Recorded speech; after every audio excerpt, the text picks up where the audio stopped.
अल्हम्दुलिल्लाह अल्हम्दुलिल्लाहि रब्बिल आलमीन वस्सलातु वस्सलामु अला अशरफिल अंबियाइ वल मुरसलीन व अला आलिहि व अस्हाबिहि व अज़वाजिहि व ज़ुर्रियातिहि व अहले बैतिहि व उलमाए उम्मतिहि व औलियाए मिल्लतिहि व शुहदाए मुहब्बतिहि अजमईन अम्मा बाद फ़अऊज़ु बिल्लाहि मिनश शैतानिर रजीम बिस्मिल्लाहिर रहमानिर रहीम हुन्ना लिबासुल लकुम व अंतुम लिबासुल लहुन सदक़ल्लाहुल मौलानाल अज़ीम व बल्लगना रसूलुहुन नबियुल अमीनुल मकीनुल करीम व नहनु अला ज़ालिका लमिनश शाहिदीन वश्शाकिरीन वल्हम्दुलिल्लाहि रब्बिल आलमीन। बाद तौहीद के मतवालों, सरैया के प्यारे मुसलमानों, नौजवानों, अजीज बच्चों, आइए और आप सबसे पहले आकाए नामदार मदनी ताजदार जनाबे अहमद मुख्तार की बारगाह में अदब व एहतराम के साथ दुरूद पाक पढ़ लें। अल्लाहुम्मा सल्ली अला सय्यदना मौलाना मुहम्मदिन बारिक वसल्लिम सलातु व सलामन अलैका या रसूल अल्लाह या हबीब अल्लाह सल्लल्लाहु तआला अलैहि वसल्लम। नबी और आले नबी की बारगाह में एक मरतबा और खिराज अक़ीदत पेश करें। अल्लाहुम्मा सल्ली अला सय्यदना मौलाना मुहम्मदिन बारिक वसल्लिम कमा तुहिब्बु व तर्दा बि अन तुसल्ली अलैहि सलातु व सलामन अलैका या रसूल अल्लाह सल्लल्लाहु तआला अलैहि वसल्लम। हज़रात, आपके इस सरैया गाँव में गालिबन दूसरी मरतबा में हाज़िरी की शहादत हासिल कर रहा हूँ। सिर्फ वाहिद एक आदमी को मैं जानता हूँ, आली जनाब मोहम्मद अल्फराज, जो मेरे साथ किसी ज़माने में किसी वक्त में मदरसे में तालीम हासिल करते थे। मेरा परिचय है उनसे, पहचान है, अजीज हैं हमारे। बहरहाल आप उनको न देखिए, उनको तो रोज देखते हो यार। अब इजाजत हो आपकी तो दो तीन शेर मैं भी पढ़ दूं। कितने लोग सुनेंगे? माशाअल्लाह। कुछ यहाँ पे जो है सैयद उस मुस्तफ़ा हमारे पीर साहब के मुरीदीन भी बैठे हैं, अकीदत और मोहब्बत के साथ बैठे। जलसा या मिलाद मुस्तफ़ा हंगामा आराई का नाम नहीं है, बल्कि इत्मीनान सुकून और कुछ सीखने की जगह है। यहाँ सीख मिलती है। समझ लीजिए आपका क्लास लगता है यहाँ पे। अगर समझाने वाला अच्छा हो, समझने वाले लोग भी कदर करें कि कोई कुछ बोल रहा है, दीन की तालीम दे रहा है, तो समझने की कोशिश किया करो। शेर पढ़ दूं मैं? शेर देखें कि मेरी हयात मेरी कायनात आंखों में, मेरी हयात मेरी कायनात आंखों में, वो ज़ाते पाक वो ज़ाते सिफात आंखों में। मेरी हयात मेरी कायनात आंखों में, वो ज़ाते पाक वो ज़ाते सिफात आंखों में। दरे हुजूर को रखता हूँ पुतलियों की तरह, दरे हुजूर को रखता हूँ पुतलियों की तरह। ये देख ये रही मेरी निजात आंखों में। दरे हुजूर को रखता हूँ पुतलियों की तरह, ये देख ये रही मेरी निजात आंखों में। और कुछ दिन से मेरी सोच की गहराई बढ़ गई, कुछ दिन से मेरे फिक्र की ऊंचाई बढ़ गई, कुछ दिन से मेरे फिक्र की गहराई बढ़ गई, कुछ दिन से मेरे सोच की ऊंचाई बढ़ गई। या रसूल अल्लाह नालैन जब से ख्वाब में देखे हैं आपके, या रसूल अल्लाह नालैन जब से ख्वाब में देखे हैं आपके, महसूस हो रहा है कि बीनाई बढ़ गई, महसूस हो रहा है, महसूस हो रहा है कि बीनाई बढ़ गई। नालैन जब से ख्वाब में देखे हैं आपके, महसूस हो रहा है कि बीनाई बढ़ गई। हजरात, एक शायर ने कहा था, सुनेंगे आप लोग तो दो चार मुख्तलिफ शेर में पढ़ दूं, और अगर नहीं भी सुनेंगे तब भी मैं सुनाऊंगा, क्या कर लेंगे आप लोग। माइक तो मेरे हाथ में है ना, माइक ऑपरेटर भी दोस्तपुर के हैं, अच्छी तरीके से जानते पहचानते भी हैं। बहरहाल एक शेर देखें, अगर सुना होगा तो बता देना, सुना है मैं दूसरा पढ़ूंगा। एक शायर गुजरे हैं इलाहाबाद के, राज इलाहाबादी, अल्फराज। शेर देखें, राज इलाहाबादी। राज इलाहाबादी एक शायर गुजरे हैं जिन्होंने एक कलाम लिखा था कि वाक़ई रो रहा है मोहम्मद के शहर में, हर दर्द की दवा है। बोलो, हाँ इतना तो बोलना जानते हैं ना।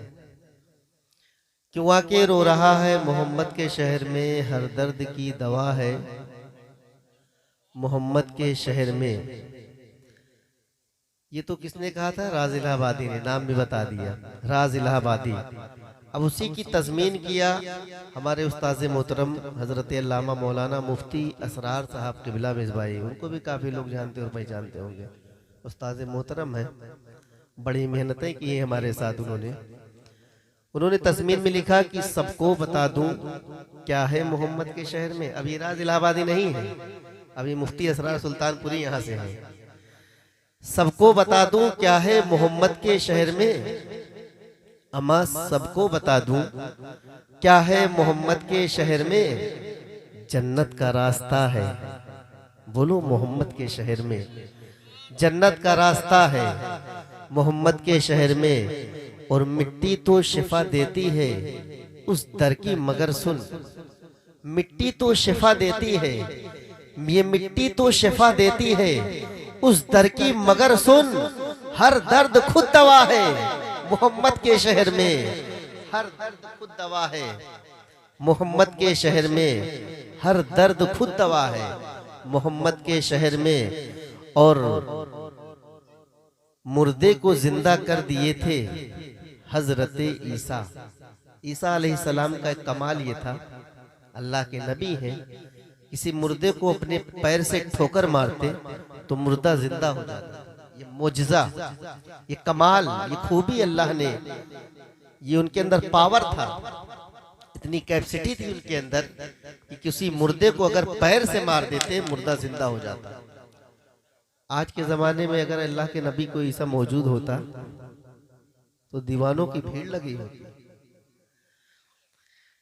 उनका कमाल ये था कि जिस मुर्दे को पैर से मारते मुर्दा जिंदा होता। लेकिन अब देखिए इसके आगे हमारे उस्ताद क्या कह रहे हैं कि मुर्दे को जिंदा कर दिए थे हजरत ईसा, मुर्दे को जिंदा कर दिए थे हजरत ईसा। अमा पत्थर भी बोलता है मोहम्मद के शहर में, पत्थर भी बोलता है, पत्थर भी बोलता है मोहम्मद के शहर में, पत्थर भी बोलता है मोहम्मद के शहर में। और हर फूल में खुशबू, सरैया वालों बताना, हर फूल में खुशबू कहाँ होती है बताओ। दुनिया का हर फूल महकता है, बोलो यार, दुनिया का हर फूल महकता नहीं। लेकिन आओ देखो, एक पत्ते का जिक्र कर रहा हूं, हर फूल में खुशबू कहाँ होती है बताओ।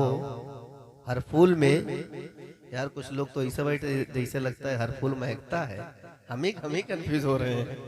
अरे सब बोलो ना यार, दुनिया की कोई भी चीज एक जैसी नहीं, एकसा नहीं होती। अल्लाह ने जितनी नेमतों को पैदा फरमाया है, चाहे वो जानवर है, चरिंदो परिंद हो, अल्लाह की 18,000 से ज्यादा मखलूक इस दुनिया में है।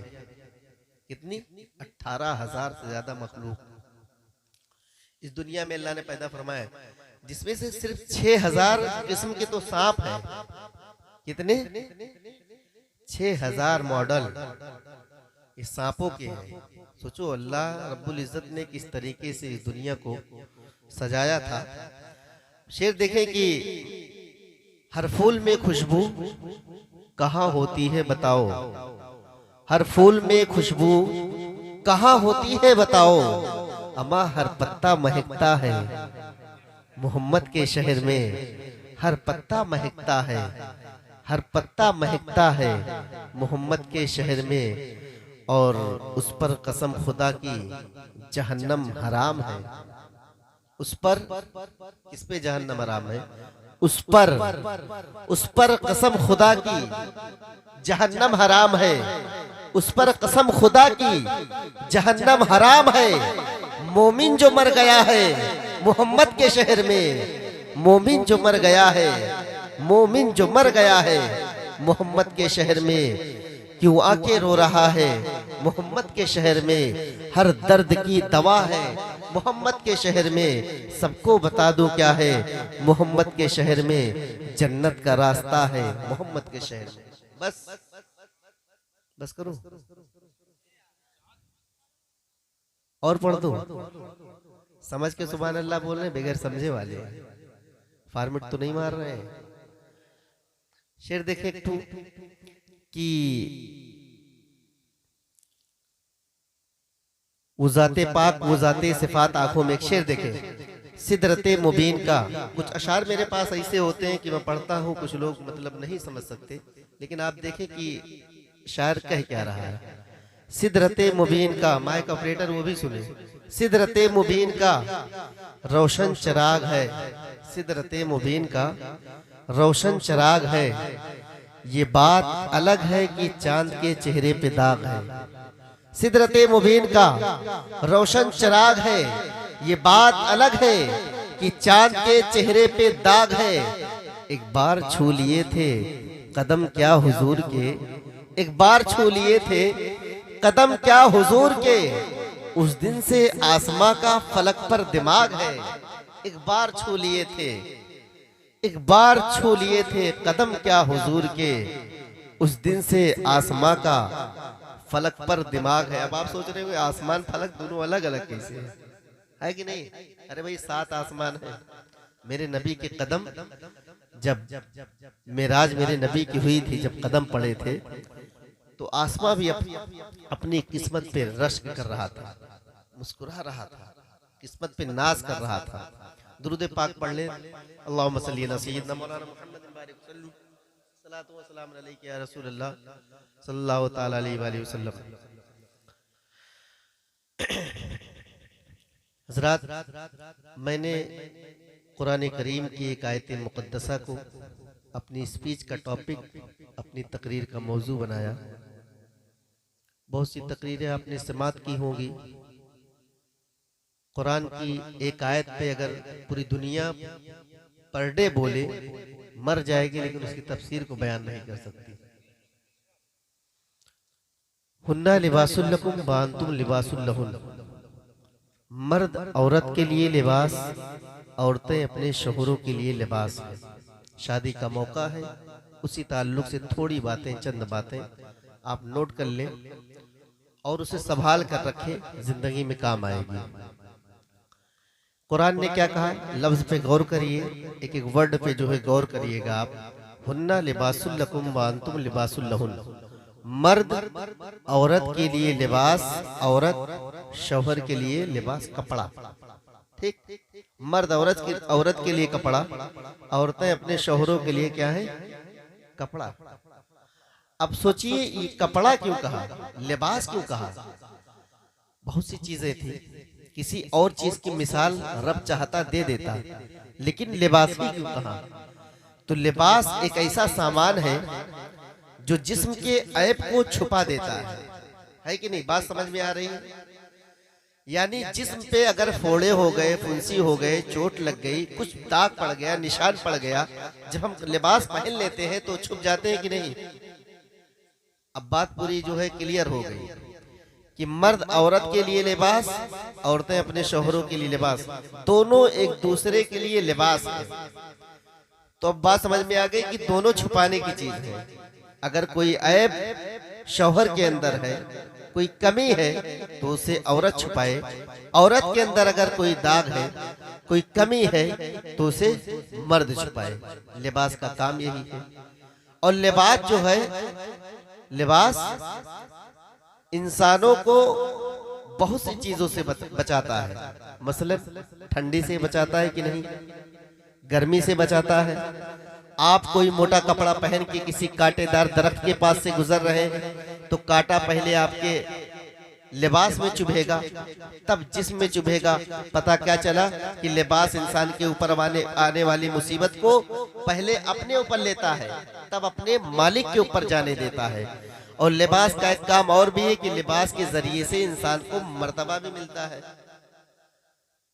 एक वाकया याद आया, एक बहुत बड़े आलिम दीन का नाम हजरत शेख सादी रहमतुल्लाह अलैह। एक मर्तबा जो है हजरत शेख सादी रहमतुल्लाह अलैह अपने वक्त के आलिम दीन हैं। एक मर्तबा उनकी दावत एक नवाब के यहाँ हो गई, तो जो कपड़ा पहने थे, जैसे मैं जिस ड्रेस में था फोन गया मैं इसी चला आया, इसी तरीके से हजरत शेख सादी रहमतुल्लाह अलैह भी दावत मिली तो आम कपड़े में दावत में चले गए। अब जैसे दरवाजे पे पहुंचे तो नवाब का जो है दरबान नौकर खड़ा था। कहा कि हुजूर आप कहाँ तशरीफ लाए? कहा कि मैं दावत में आया हूँ। कहा कि ये मुंह और मसूर की दाल। दरवाजे से वापस वहीं से पलट गए। कहा कि आप ऐसी शक्ल बनाए चले आए नवाब साहब के यहाँ दावत। अब ये वो नौकर नहीं जान रहा था बहुत बड़े आलिम दीन है, अपने वक्त के आलिम है फारसी के, और इसी सी किताब तसनीफ फरमा गए कि अभी पढ़ो तो बाउंस मारती है किताब है। जो मदरसे में तालीम हासिल किए होंगे बच्चे वो जानते होंगे गुलिस्ता भूस्ता में कितने मारे गए हैं, वो उन्हीं की लिखी किताब है। जब घर आए तो घर अपने संदूक खोला, कपड़ा निकाला, टोपी निकाली, असा लिया, यानी नया लिबास पहना, असा सब कुछ तैयार होकर के टेंट पेंट होकर के पहुंचे फिर उसी नवाब के जहां से भगाया गया था, लौटाया गया था। वही नौकर है अदब से देखकर झुक गया, सलाम पेश किया, कहा हुजूर आप अंदर तशरीफ लाइए। अंदर तशरीफ ले गए। नवाब की निगाह जब पड़ी कि आलिम दीन को हमने दावत दिया था वो तशरीफ लाए, कहा हुजूर आप वहां क्यों खड़े हैं? आप दस्तरखान पे आइए, तशरीफ रखिए, खाना निकाला गया है, आप खाना शुरू फरमाइए। इतना कहना था कि हजरत शेख सादी रहमतुल्लाह अलैह अपने कपड़े का एक किनारा उठाते हैं और सालन में डुबो देते हैं, फरमाते हैं कि लेखा। अब नवाब देखता है कि आलिम साहब तो कपड़े को खिला रहे हैं खाना। फिर उसके बाद कहा कि हुजूर आप कपड़े को खाना खिला रहे हैं, आपको खाना मुंह से खाना चाहिए, आप लिबास को खाना खिला रहे हैं।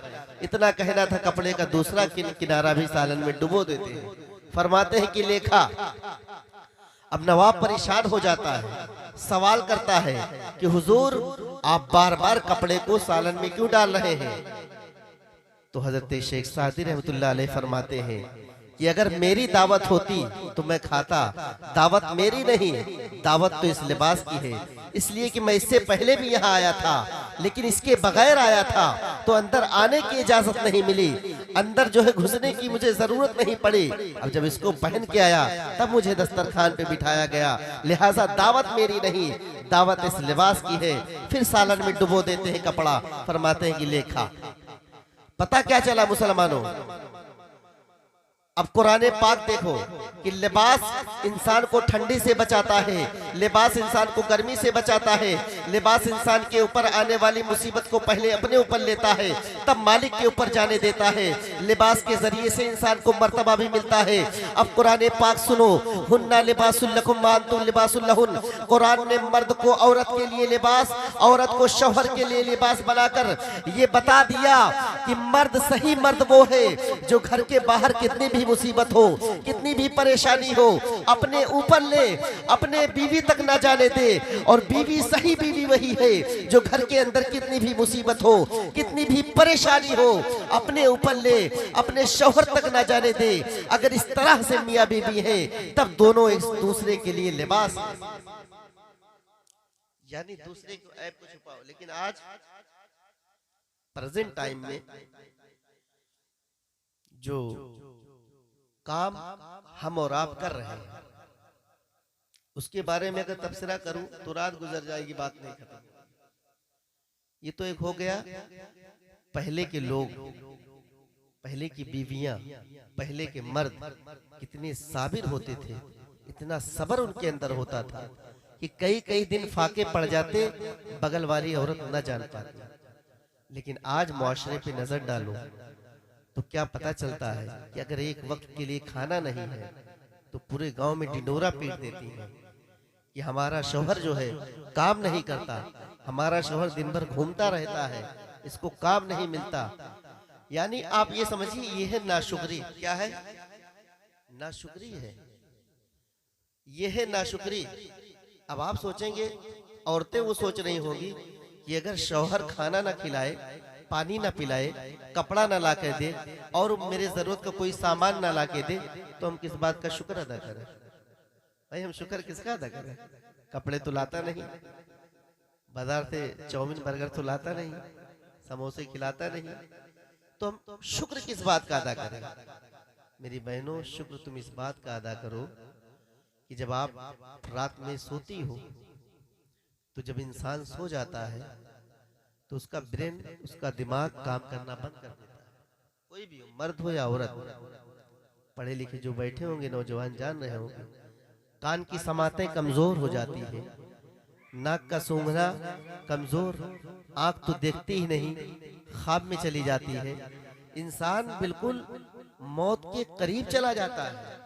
अब देखो, हम सोचते हैं कि अल्लाह हमको पैसा दे तब हम शुक्र अदा करें, अल्लाह हमको दौलत दे तब हम शुक्र अदा करें, अल्लाह हमको खजाने दे दे जमीनों के तब हम अल्लाह का शुक्र अदा करें। नौजवानों याद रखो, जब बिस्तर पे चले जाते हो उससे बहुत करीब होती है मौत, यानी उसके बाद जो दूसरा स्टेज है वो मौत है। वहां से हम रोज एक बार सुबह उठ के पलट के आते हैं, कह दो सुभान अल्लाह। ये अल्लाह का शुक्र नहीं तो और क्या है? इस पे शुक्र अदा करो। तो जो शुक्र करने वाले मर्द और औरत है, जो इंसान है, वो शुक्र करने का जरिया ढूंढ लेते हैं, अल्लाह का शुक्र अदा कर ही लेते हैं। किसी भाई ने एक गिलास पानी पिलाया तो सबसे पहले अल्हम्दुलिल्लाह जब हम पानी पीने के बाद कहते हैं, तारीफ करते हैं उस खुदा की जिसने सारी कायनात को पैदा फरमाया है। अल्हम्दुलिल्लाहि रब्बिल आलमीन, तमाम तारीफ है उस अल्लाह के लिए जो सारे जहान का पालनहार है, सारे जहान का रब है। तो शुक्र अदा करने वाले कहीं से शुक्र ले आते हैं, और नाशुक्रे जो है अल्लाह ताला उन्हें सातों जमीनों के खजाने अगर अदा कर दे तब भी वो शुक्र अदा नहीं करते। सामीन हजरात, आज का यह प्रोग्राम अफसर साउंड दोस्तपुर की जानिब से रिकॉर्ड किया गया है। मुख्तसर जितने स्टेज वाले थे वही नमाजी थे, या चंद अफराद जो घर में पड़े होंगे वही नमाजी थे। ठीक, तो क्या इसी का नाम मुसलमान है? याद रखो मुसलमानों, अगर ईमान पुख्ता है, ईमान मजबूत है, अल्लाह और रसूल की मोहब्बत दिल में है, यकीनी तौर पे बिल्कुल सही जिसे कहते हैं परफेक्ट ईमान जिसके दिल में मौजूद है ईमान, उसके बाद दूसरी इबादत, सबसे बड़ी इबादत कौन सी है? नमाज। यानी ईमान के बाद ही नमाज। तो मैं मानता हूं भाई ईमान नहीं तो नमाज है क्या है? तो सबसे बुनियादी चीज क्या है? ईमान। ईमान के बाद नमाज, और सबसे बड़ी इबादत नमाज। अब सरैया के नौजवानों बताओ, आप अगर 10,000 वाले शायर को सुन लो, 20,000 वाले शायर को सुन लो, 50,000 वाले शायर को बुला करके सुन लो, कब्र में आपसे नहीं पूछा जाएगा ये अरशद इकबाल को बुला के सुने थे कि नहीं, सैयद मोहम्मद हाशिमी मियां को सुने थे कि नहीं, सैयद नियाज साहब को सुने थे कि नहीं, कुछ नहीं पूछा जाएगा। आपसे पूछा क्या जाएगा? फिर आप मजार पे जाते हैं, आपसे ये भी नहीं पूछा जाएगा। आप सैयद सलाल मसूद गाजी की मजार पे गए हैं, नहीं पूछा जाएगा। मखदूम अशरफ की मजार पे गए हैं, नहीं पूछा जाएगा। ख्वाजा मोइनुद्दीन चिश्ती रहमतुल्लाह अलैह अजमेरी की मजार पे गए हैं, नहीं पूछा जाएगा। बख्तियार काकी के दयार में गए हैं, नहीं पूछा जाएगा। तो फिर पूछा क्या जाएगा? क्या पूछा जाएगा वहां पे? याद रखो मुसलमानों, न जलसे के बारे में पूछा जाएगा, न मज़ारों पे जाने के बारे में पूछा जाएगा, न चौराहों और बाजारों के बारे में पूछा जाएगा, न तुम्हारी माल दौलत के बारे में पूछा जाएगा, न तुम्हारे हुस्न जमाल के बारे में पूछा जाएगा। पूछा जाएगा तो नमाज के बारे में पूछा जाएगा कि आने वाले बता तू दुनिया से आया है, क्या तू जानता नहीं था कि तेरी आखिरी मंजिल कब्र है? क्या तू जानता नहीं था कि मेरे अंदर अंधेरे हैं? क्या तू जानता नहीं था कि मेरे अंदर कीड़े और मकोड़े हैं? अगर तू जानता था तो बता दुनिया से मेरे लिए क्या लाया है? क्या जवाब होगा हमारा? क्या जवाब देंगे वहां? तकरीर सुनते हो, एक कान से सुनते हो, दूसरे से निकाल देते हो। नमाज के बारे में पूछा जाएगा। रोजे महशर की जागुदाज बुवत, अव्वली पुरुष से नमाज बुवत। नमाज पढ़ के आए हो कि नहीं? नमाज के बारे में पूछा जाएगा। ठीक है, आप जलसे कराओ, कौन मना करता है? आप पैसे लुटाओ, कौन मना करता है? आप जो है अच्छे अच्छे लोगों को बुलाओ, खाना खिलाओ, दावत करो, अपने दस्तरखान को लंबा करो, लोगों से मोहब्बत रखो, कौन मना करता है? लेकिन क्या हम नमाज भी पढ़ते हैं? क्या सोच के नमाज नहीं पढ़ते आप? किस चक्कर में आप पढ़े हैं कि आपको मरना नहीं है? एक सांस जब हम लेते हैं, दूसरी सांस का ठिकाना नहीं होता। एक सांस हम लेते हैं, एक बार जब सांस खींचते हैं, दोबारा सांस बाहर आएगी कि नहीं आएगी? ये अल्लाह की कुदरत है जिससे कोई बचा नहीं है। ये एक ऐसी गारंटी है, एक ऐसी जमानत है इस बात की जिससे कोई बचा नहीं है।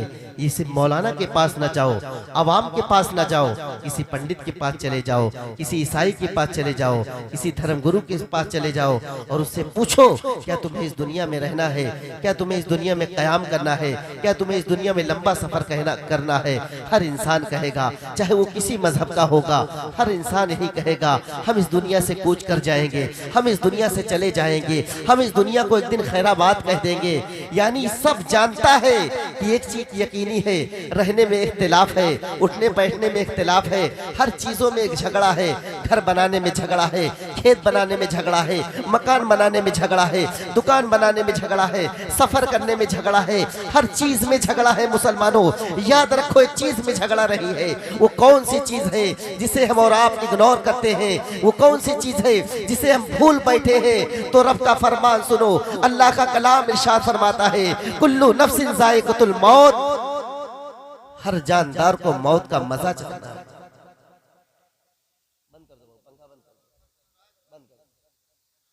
हर इंसान को मौत का मजा चखना है।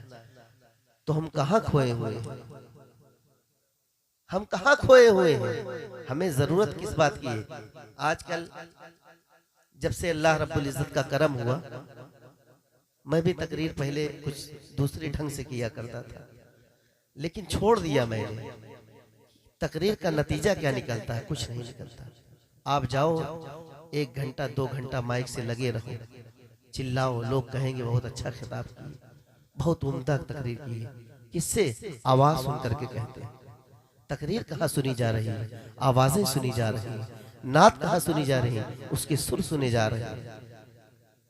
मुसलमानों आप याद रखो, ये सारी चीजें जो दुनिया में हमें और आपको मिली हैं, ये सिर्फ जमीन के ऊपर काम आएगी। जब तक जिंदा हो तब तक काम आएगी। जब हम जमीन के नीचे होंगे, जमीन के अंदर होंगे, तो वहां पे काम आने वाली चीज नमाज है। सबसे पहले पूछा जाएगा आपसे नमाज के बारे में, और जब नमाज नहीं होगी तो जवाब क्या होगा? आज जो गुनाह ज्यादा कर देते हैं, उनके जो है दिलों पर मोहर लग जाती है, दिल उनका काला हो जाता है, तब वो जुर्म पे जुर्म करते हैं, उन्हें एहसास तक नहीं होता और वो सोचते हैं कि हम बहुत अच्छा कर रहे हैं। मुसलमानों इस शादी के मौके पर बैठे हो, मैं बहुत देर से देख रहा था कि अभी नाजिम साहब ने कहा कि अब्बास के या शब्बीर के चाहने वाले गूंगे नहीं होते, तो शब्बीर के चाहने वाले बेनमाजी भी तो नहीं होते। इमाम पाक के चाहने वाले बेनमाजी, जो हुसैन करबला में तीरों के बौछार में नेज़ों की मार से न रुका, जिसने सजदा किया और सजदों को बचाया, आज उन्हीं के चाहने वाले सजदों से घबराते हैं, सजदों से दूर भागते हो। याद रखो, अगर तुम्हारे पास नमाजों का जखीरा नहीं है तो ये दुनिया भी तुम्हें लात मारेगी और कब्र में जाओगे तो कीड़े मकोड़े खाएंगे। और आज जिस बॉडी पे तुम्हें नाज है, जिस पे तुम पकड़ कर चलते हो, ये 3 दिन के अंदर कब्र के कीड़े इसे खा जाएंगे। 3 दिन के अंदर किस पे नाज है तुम्हारा? तो कहने की बात ये है और समझने की जरूरत ये है, माँ बहनें बैठी वो भी सुने। शादी होती है, आप जानते हो, शादी होती है, कल बारात जाएगी, बारात आएगी, बारात जाएगी, कुछ सामान मिलते हैं शादी में, मिलते हैं कि नहीं? कुछ मांगते भी होते हैं, मांगते भी हैं। तो किसमें से है? हमें लोग में से हैं ना, हंसने की बात नहीं है। जो मांग रहे हैं, जो मांग रहे हैं वो हम ही में से है ना। हम दे रहे तभी तो मांग रहे हैं, अगर हम न देते तो मांगते कैसे? बढ़ावा किसने दिया? हमने दिया। दीनदारी किसने छोड़ी? हमने छोड़ी। तालीम किसने छोड़ी? हमने छोड़ी। जब सारी चीजों को हमने छोड़ दिया तो खेत क्या, किडनी भी बेचनी पड़ जाएगी। आने वाला वक्त ऐसा है, आने वाला वक्त ऐसा है। आज जमीन बेच के दे रहे हो, कल किडनी बेच के दोगे। तो किसकी कमी है? लाइल्मी, दीन की कमी है। हमारे अंदर दीन जिंदा नहीं है, दिल जिंदा नहीं है, मस्जिद तक जाते नहीं हो। और कोई भी लड़का देखता है, लड़की देखता है, एक बात मैं सवाल करूं, आप लड़का देखने जाते हैं, लड़की ये देखने जाते हैं, कुछ भी देखने जाते हैं, दोनों में से आप लड़का देखेंगे तो उसका क्या पूछेंगे सबसे पहले? खेत है? हाँ भैया 5 बीघा। गाड़ी? हाँ बोलेरो है एक। ट्रैक्टर? हाँ भैया। दुकान बाजार में है? ठीक। लड़का कितना पढ़ा है? BA किए, या हाई स्कूल फेल है। अच्छा, लड़के वाले क्या पूछेंगे लड़की से? लड़की पढ़ी लिखी है? कुरान शरीफ? हाँ। उर्दू तालीम? हाँ। हिंदी कितना पढ़े हैं? चलिए MA किए, BA किए, ठीक है, या हाई स्कूल पास है। अब दोनों देखो रॉन्ग कहाँ पे हो रहे हैं और रॉन्ग कहाँ से हो रहे हैं। मैं ये नहीं सोच के जाऊंगा कि आपको तकरीर अच्छी लगे, हम ये नहीं सोच के जाते। मुझे जो कहना मैं कह के जाऊंगा, तुम्हें अच्छा लगे खराब लगे उससे हमें मतलब कुछ नहीं है। जो बात दीन की है बात पहुंचा के जाऊंगा। अब लड़के वाले लड़की को देख लिए, लड़की वाले लड़के को देख लिए, सब कुछ दुनियावी सारी चीजें देख लिए। लड़की वाले जब गए थे तो ये नहीं पूछ पाए थे कि रमजान के महीने में लड़का गुटखा खा के घूमता तो नहीं है? क्या आपका लड़का जो है जुमा के दिन नमाज भी पढ़ने जाता है? क्या आपका लड़का कुरान भी पढ़ लेता है? पढ़ लेना और है और पर डे पढ़ना और है भाई। डेली रीडिंग करना और है भाई। हाफिज हो गए, 1 साल पढ़वे नहीं करते, 11 महीना, 12 महीने में पढ़ेंगे तो क्या पढ़ते हैं? ये कुरान पढ़ने वाले हैं? नहीं। कुरान से मोहब्बत करने वाले वो लोग हैं जो डेली कुरान पढ़े। नमाज से मोहब्बत करने वाले वो लोग हैं जो डेली नमाज पढ़े।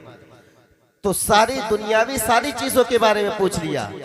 और अच्छी तरीके से माँ बाप भी जानते थे कि दुनिया की सारी चीजें दुनिया के ऊपर काम आएगी, जमीन के ऊपर काम आएगी, इस जमीन के नीचे एक चीज भी काम नहीं आएगी।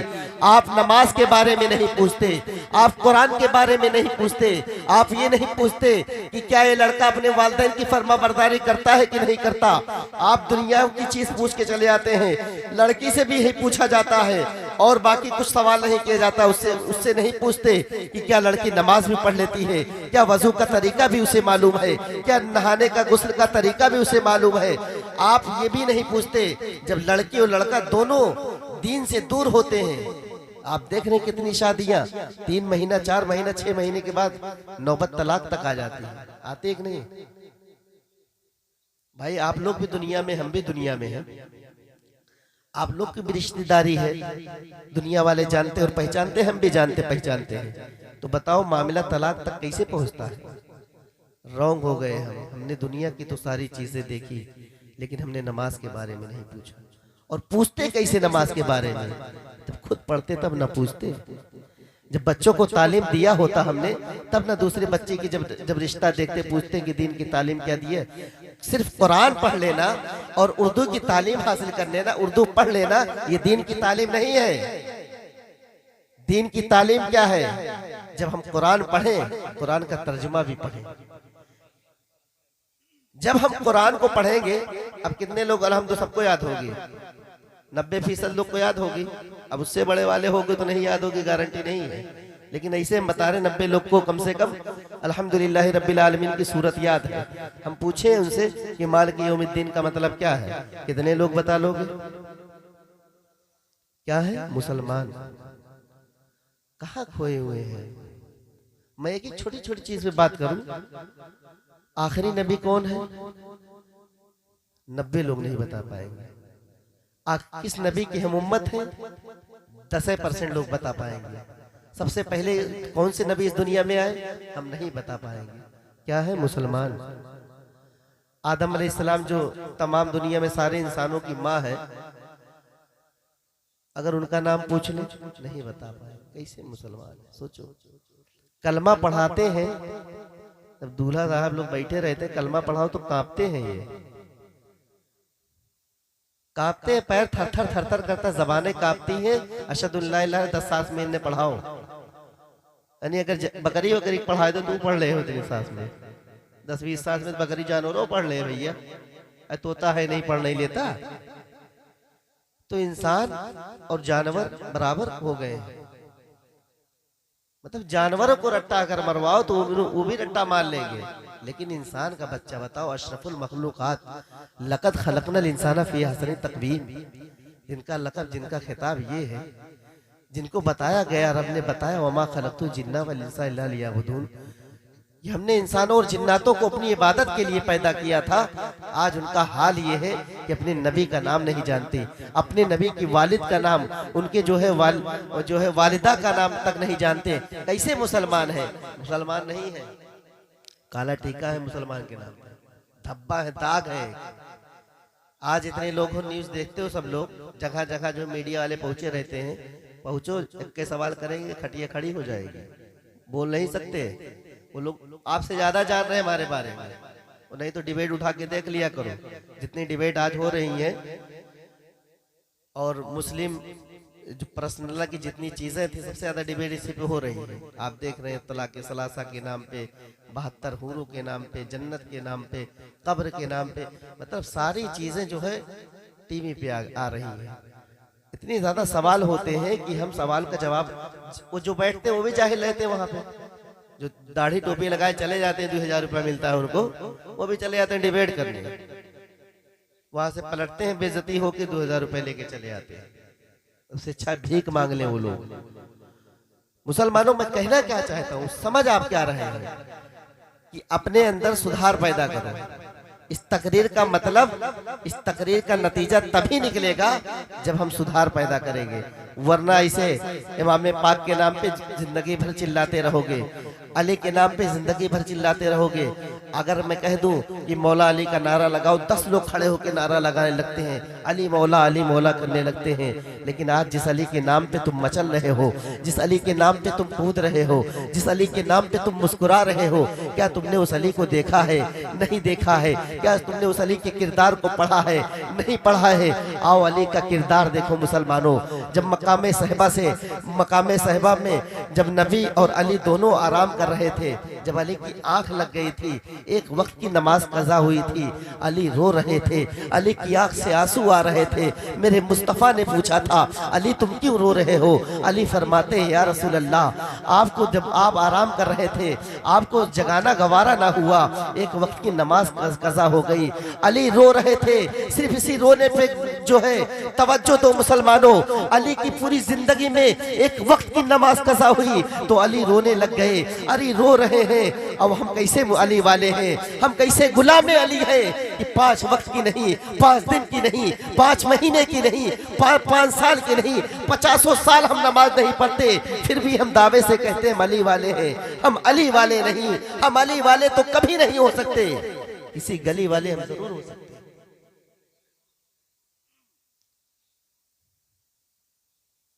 मुसलमानों का सुधार न पैदा करो। यही बात अगर कोई 25,000 लेकर के आता है, ये बात समझाता है, आप बहुत खुश होकर के सुनते। यहाँ कोई तालीम दी गई, कोई दीन की बातें बताई गई, औरतें भी कान खोल के सुने, आप भी जो है अपने कान को खोल करके रखें। जब मैं क्या बता रहा था, दहेज में कुछ सामान मिलते हैं, ठीक है, सामान मिल गए, गाड़ी आ गई, वहीं से चल के आएगी, तेल फुल करा के बेचारे लड़की वाले देते हैं, कि ले जाए भैया दुल्हा एक हफ्ता चलेबे करे कम से कम खींच के। ठीक फुल होके गाड़ी वहां से आती है, घर में सामान आ जाते हैं, बेड है इस्तेमाल में आ गया, फ्रिज इस्तेमाल में, वॉशिंग मशीन इस्तेमाल में, जितनी चीजें होती हैं जहेज की सारी चीजें एक हफ्ते के अंदर यूज हो जाती है, इस्तेमाल हो जाती है। लेकिन मैं माँ बहनों से पूछूं कि वही लड़की वाले उन्हीं के माँ बाप एक कुरान भी देते हैं कि नहीं? तो घर की सारी चीजें तो इस्तेमाल कर लेते हैं, इस्तेमाल में ले आते हैं, लेकिन एक कुरान भी दिया था मुसलमानों, एक हफ्ता नहीं, 2 हफ्ता नहीं, मैंने देखा 6-6 महीने कुरान जहां पे रख दिए जाते हैं वहीं रखे रहते हैं। कैसे बरकतें आएंगी, वो कैसे हम दीनदार हो सकते हैं? रात भर हम गाने सुन के सोएंगे, पिक्चरें देखेंगे मोबाइल में, उसके बाद सुबह उठ के जो है किसी मौलाना को हेरेंगे, किसी बाबा को हेरेंगे, सर बहुत भारी रहता है। जब रात भर तुम कार्टून देखोगे तो सुबह सर नहीं भारी रहेगा। अल्लाह की सारी रहमतें सारी बरकतें सुबह तकसीम होती हैं और 8 बजे सो के उठते हैं, सारी रहमतें कहाँ चली जाती हैं? लानत भेजती है हम पर कि अल्लाह तेरा बंदा सो रहा है, और सुबह अल्लाह की रहमतें पुकार पुकार के कहती हैं, मांग मेरे बंदे, जो तू मांगेगा मैं अता करूंगा। और उनके बंदे, उनकी उम्मत के चाहने वाले, अपने नबी के नाम पे नारा लगाने वाली कौम 10 बजे सो के उठती है। कितनी तरक्की करोगे, कब सुधरोगे और कब अपने बच्चों को सुधारोगे? याद रखो, ये भी कुरान पाक में, यही मैंने कहा कि कुरान सिर्फ अरबी इबारत पढ़ लेने का नाम नहीं है। कुरान पढ़ते तो जानते, या अय्युहल्लज़ीना आमनू कू अनफुसकुम व अहलीकुम नारा, ऐ ईमान वालो बचाओ बचाओ अपने आप को, अपने अहलो अयाल को जहन्नम की आग से, जहन्नम की आग से बचाओ। लेकिन अफसोस, सद अफसोस की बात यह है, आज हम खुद भी जहन्नम में जा रहे हैं और बाल बच्चों को भी जहन्नम की तरफ ले जा रहे हैं। बच्चा 12 साल का हो गया, मोबाइल फोन उसके हाथ में। बच्चा 16 साल का हुआ, गाड़ी दिला दी अब्बा। अब घर बने ना बने, तालीम दे या न दे, ये दुनियावी दिखाने वाली सारी चीजें जो है दरवाजे पर बिल्कुल लगी रहे, किसी चीज की कमी नहीं है। जैसे पहुंचो यही जुमला कहते हैं मुसलमान, किसी चीज की कमी नहीं है। हमसे कहते तो हम फौरन कह देते हैं कमी है, और एक कमी नहीं 1000 कमी गिना दो। जिस चीज की कमी है वो चीज तो सबसे आला है, सबसे अफजल है, लेकिन उसका नामो निशान इनकी जबान पे नहीं आता। अगर हम चाहें आज के दौर में, आली जनाब हाफिज कारी अफजल साहब ये आप ही के गांव के हैं, हम चाहें एक एक मसला अगर इनसे सीखें, एक एक मसला सीखें, अगर 1 महीने में 1 मसला सीखें तो 1 साल में 12 मसले हम जान जाएंगे। लेकिन कभी आपने इनसे पूछा नहीं होगा कि गुस्ल में जो है कै फर्ज है, वजू में कितने फराइज हैं, नहीं पूछा होगा। इसलिए आपको वजू बनाने की जरूरत ही नहीं पड़ती। तो हम पूछेंगे कैसे, हम जानेंगे कैसे? अगर जरूरत पड़ती तो पूछते। ताबीज की जरूरत पड़ी होगी, ताबीज जरूर लिए होंगे कुछ लोग, जरूर, ये तो मैं बगैर जाने कह रहा हूँ, ताबीज लिए होंगे। लेकिन किसी ने जो है ये नहीं पूछा होगा कि मौलाना साहब हम कुरान नहीं पढ़े हैं, कोई तरीका बताओ, कोई रास्ता निकालो कि हम कुरान पढ़ने लगे। मौलाना साहब नहाना नहीं जानते, हम गुस्ल करना नहीं जानते, बताओ कोई रास्ता निकालो कि हम गुस्ल करना सीख ले। याद रखो मुसलमानों, आज अली के नाम पे नारा लगाने वाले, हुजूर गौसे पाक के नाम पे नारा लगाने वाले, ख्वाजा मोइनुद्दीन चिश्ती के नाम पे नारा लगाने वाले, ये सारे नारीबाजी तुम्हारी इस दुनिया में महदूद है। एक को नारा नहीं काम आएगा। और हम सोचते हैं कि हम मज़ारों पे जाएंगे, बाबा हमसे खुश हो जाएंगे, हम चादर चढ़ा देंगे मज़ार पे, बाबा हमसे खुश हो जाएंगे। बाबा आपसे कयामत तक नहीं खुश होंगे। बाबा खुश तब होते जब आप घर से नमाज पढ़ के उनके दरबार के लिए निकलते, जब आप वहां जाते तो वो उनका किरदार था। कोई भी साहिब मज़ार की नमाज कभी कज़ा नहीं हुई है, कोई भी अल्लाह का वली शरीयत के अलावा दूसरा कदम कहीं नहीं रखता था। पाबंदे शरा हुआ करते थे, नमाजें कज़ा नहीं हुआ करती थी, रात में नफिल नमाजें पढ़ा करते थे। जब आप उनके रास्ते पे चल करके उनसे दुआ मांगेंगे तब अल्लाह ताला तुम्हारी दुआओं में को कबूल कर फरमाएगा। आप नमाज को छोड़ के किसी भी दयार में चले जाओ, कोई फायदा नहीं है। मजमे में बैठा था, बहुत चिल्ला रहे थे लोग। मैंने कहा खड़ा कर दूंगा, अभी दूसरा कलमा सुनने लगूंगा। सब साइलेंट हो गए। तो मैं अफसोस कर रहा था कि दूसरा कलमा नहीं याद है। अगर मजमे में से कह दो खड़े होके भैया दूसरा कलमा सुनाओ, तो डर लग जाती है उनकी। कहते हैं डर लगती है मौलाना साहब। अरे भैया दीन के कामों में डर, और जिससे डरना चाहिए तो उससे तो डरे नहीं। शराब से डरे नहीं, जुए से डरे नहीं, चोरी से डरे नहीं, चमारी से डरे नहीं। जिससे डरना था उससे डरे नहीं, और जिसमें रहना था उसमें हम रहे नहीं। कैसे मुसलमानों, मैं जितनी देर माइक पे हूँ हर लम्हे मत यही सोचूंगा कि आपके अंदर सुधार पैदा हो। कम से कम 1 या 2 लोग मेरी बातों को मानो कि कभी जिंदगी में फिर आना हो तो मुझे लगे कि मैं एक बार यहाँ आके होश में गया था। शादी के ताल्लुक से महफिल है। शादी दीनदारी का नाम है। एक टॉपिक पे अगर थोड़ी देर बात करूंगा, बात बहुत लंबी हो जाएगी। शादी दीनदारी का नाम है। मेरे नबी फरमाते हैं कि दीनदारी में ही बरकत है, और शादी दीनदारी का नाम है। पहले की जो है बीवियां थी, ये उमूमन तौर पे अपने शौहर के लिए लिबास बन जाया करती थी। कैसे लिबास बनती थी, एक वाकया मैं आपको बताऊं। एक बीवी है, एक सहाबिया है हजरत उम्मे सुलेम, और एक सहाबी रसूल है हजरत अबू तलहा अंसारी। बहुत गरीब सहाबी थे, दिन भर मजदूरी करते थे तो शाम तक खाने पीने का इंतजाम होता था। एक दिन उनका बच्चा था, बीमार हो गया। अब मजदूरी पे जब बाहर जाने लगे, घर से बाहर कदम को निकालते हैं तो अपनी बीवी को कहते हैं, ऐ मेरी शरीक हयात, मैं घर से बाहर जा रहा हूँ खाने पीने के इंतजाम के लिए, तुम घर में रहना, बच्चे की देखभाल करना। जैसे ही मजदूरी पे पहुँचते हैं, मकाम पे पहुँचते हैं, घर में बच्चे का इंतकाल हो जाता है। अल्लाह अकबर, घर में बच्चे का इंतकाल हो गया। अब उनकी बीवी का सब्र देखो, और आज की माँ बहनें अपना सब्र देखें और उनका सब्र देखो, कितना फर्क है, कितना डिफरेंस है दोनों में। आज हम भी उसी नबी के उम्मत हैं। हमारे अंदर देखो कितनी कमियां आ चुकी हैं। वो औरत न रोती है, न आहू बुका करती है, न चीखो पुकार करती है, बल्कि बच्चे की मैयत को उठा करके एक कमरे में रख देती है, यानी कि एक हुजरे में रख देती है। और जब शौहर के आने का टाइम हो गया, जैसे पहला कदम अबू तलहा अंसारी साहब ये रसूल रखते हैं, पहला सवाल करते हैं, अरे मेरी शरीक हयात, बच्चे की तबीयत कैसी है? बड़ा प्यारा जवाब देती है मुसलमानों। फरमाते हैं कि बच्चे की सांस ठहर गई। अब सांस ठहरने के 2 मतलब, सर्दी में बच्चा सांस तेजी से ले रहा था, सांस ठहर गई यानी आराम हो गया। लेकिन उम्मे सुलेम के कहने का मतलब ये नहीं था। उनके कहने का मतलब ये था, जब तक इंसान के अंदर सांस बाकी रहती है, सांस चलती है, इंसान जो है जिंदा रहता है, और जब सांस रुक जाती है इंसान। लेकिन अबू तलहा अंसारी समझ ना सके। घर में जो कुछ मौजूद था,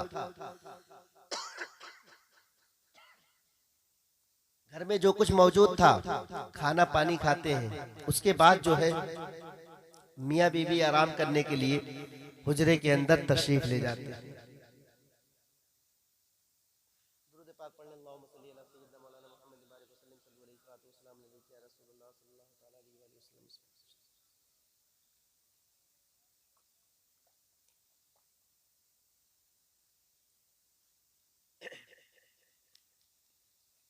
अबू तलहा अंसारी जब कमरे के अंदर गए, अब बीवी का सवाल देखो। अभी बच्चे को देखे नहीं और समझ भी नहीं पाए बीवी ने कहा क्या, इसलिए जवाब इतना प्यारा दिया था।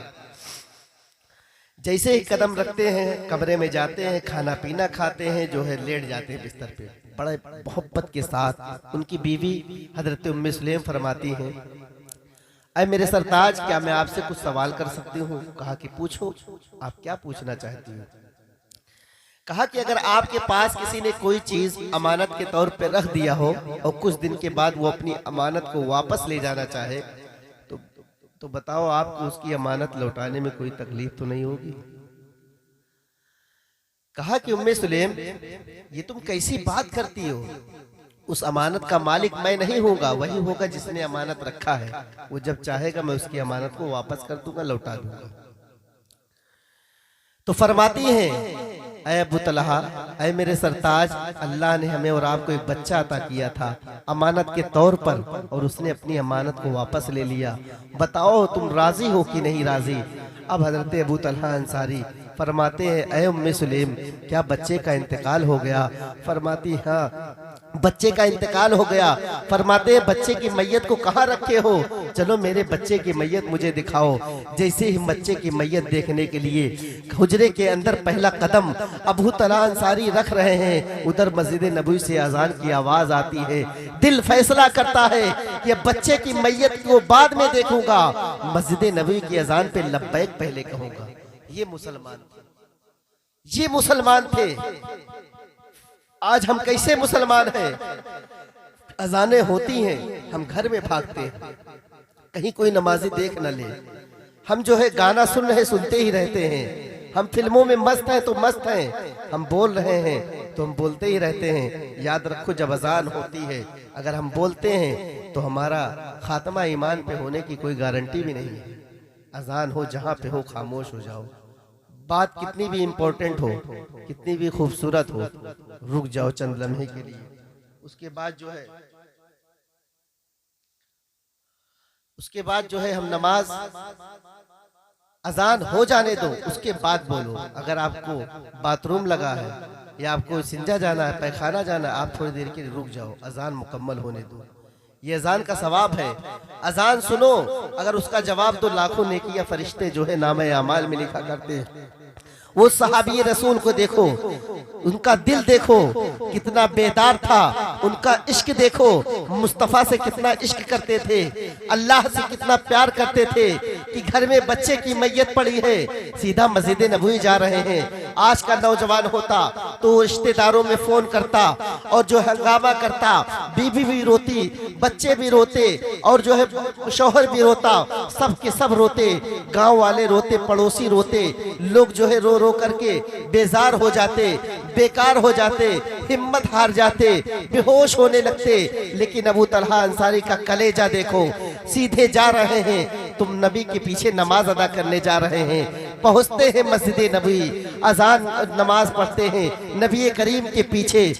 दस्तूर के मुताबिक तमाम सहाबी मेरे नबी के सामने बैठते हैं, उसी तरीके से उसी अंदाज में रोज की तरह अबू तलहा अंसारी भी बैठ गए। अब मेरे मुस्तफा है, दोनों जहां के मकी हैं, एक एक सहाबी को देख रहे हैं। जब मेरे नबी की नजर सहाबी रसूल अबू तलहा पर पड़ी तो मेरे नबी तो आलिमुल गैब हैं, गैब की सारी बातें जानते हैं। मेरे नबी तो गैबदा हैं, गैब की सारी बातें मेरे मुस्तफा जान रहे हैं। जब सहाबी रसूल पर निगाह पड़ती है तो क्या देखते हैं और फरमाते हैं, मेरे मुस्तफा ऐ अबू तलहा अंसारी, क्या तुम गमगीन हो? कहा हाँ या रसूल अल्लाह, मैं गमगीन हूँ, मैं परेशान हूँ, मैं रंजीदा हूँ।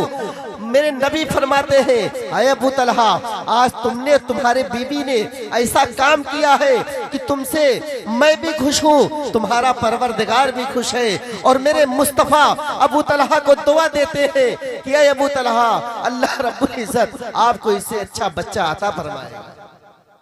तारीख ने देखा, तारीख ने नोट किया कि अबू तलहा को अल्लाह ने औलाद से नवाजा।